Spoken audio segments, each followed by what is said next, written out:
Yeah, right? It wouldn't be bad to live down here. Terrific weather. John-Hricsina, well, he'll take his licks. Goes the first shot, leaves the 3-6-10. Just didn't get it far enough right. Well, it's the overreaction there, Dan. I mean, it's getting to the point that as the lanes break down, as the guys are throwing balls and moving that oil around, that they're breaking down in a funny situation right now. The guys are getting skid and early hook, and that makes for moderate scores or low scores. Hricsina scrambles the 3-6-10, and he's looking to come up with the same performance that he had a week ago in Naples, where he finally got the gorilla off his back. He had lost 8 matches in a row in national television. And you know what one of the hardest things for John is? He has to sit down now and watch Gene bowl. He never sits down when he's bowling in qualifying or match play.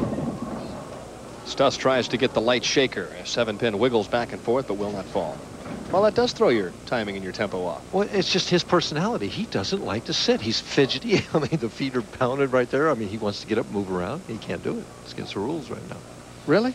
Well, I mean, policy, let's say that. It's not spelled out in a rule in the book, but it's just always been policy that the players sit in that chair. Now, he'll get up and move over to the other one. It gets him a chance to do something while the guy is going to the other lane to bowl. All right, Gene-Stus felt that if he didn't win tonight, he would still have a pretty good shot at being the player of the year. I asked him that question. We chatted about it, and this was his response.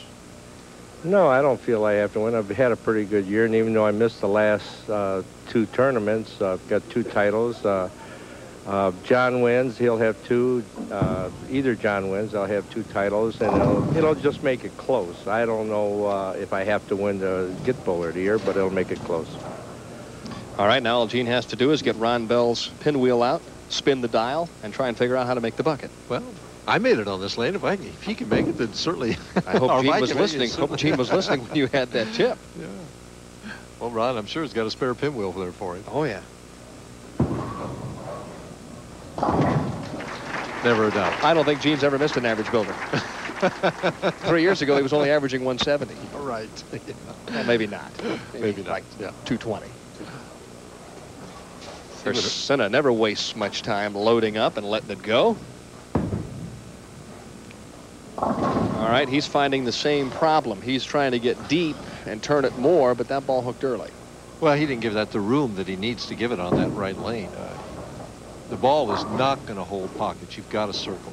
The trouble is, you circle too much, you got the dinner bucket. So if you don't circle enough, you got the nose.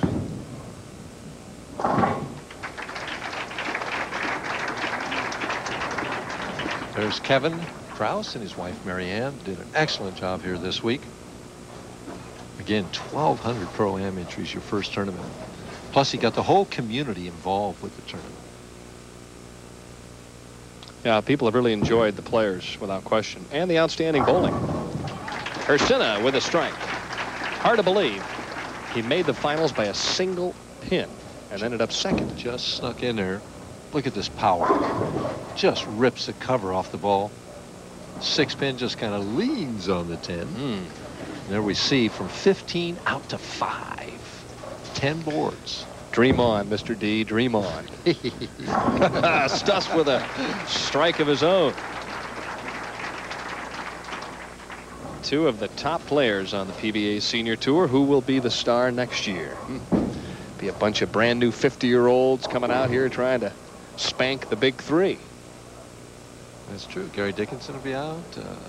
Dickinson's 50? He will be shortly. He'll be 50 in March, but it's March 16th. If we see Stus sending it from 11. I can't believe it. He looks like he's 40. Ooh, bringing it back from right field.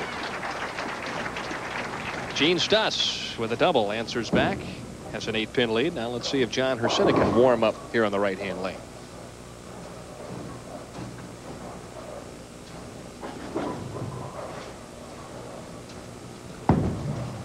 More room. Ooh, the 7-pin a little late, but it went. Just enough room. Yeah, just enough room. As Sue says, all right. This is serious business here. 2 of the nicest guys out here, too. Yeah, definitely.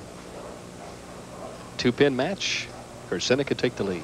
Interesting thing about John-Hricsina is he sleeps very little at night. Only about 3 hours a night. Whack. He says if I sleep too much, I'd be dreaming of strikes like this, you know. So he wants to wake up and go throw strikes. That's what he's interested in doing. he just is that type of individual. He's just on edge a little bit. He'll toss and turn everything. Can't go to sleep. Doesn't evidently need much sleep. He's got lots of energy. He's also got a 3-bagger and a 12-pin lead. Let's see if Gene-Stus will answer the call. You know it. Two of the best out here right now going right at each other. Trading strikes.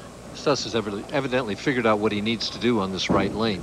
John has his attention, too. Well, Jim Brown got his attention there for a while, too, but he sure was lost did. on that right lane for a while. Already, Hricsina asking for a re-rack on lane 20.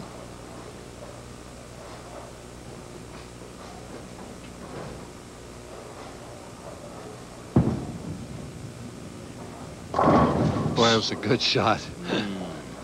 4-pin breaks up the possibility of a 4-bagger. Just a hair tight. The ball finished hard at the end, and the 2-pin sails around the 4. The 9 was up there for a split second.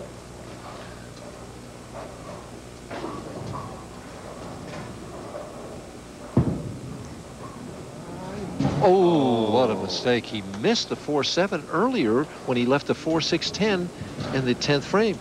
That one will come back and get him. I'll guarantee you that right now. Stus with a miss of the 4-pin. And now Hricsina leads by 15.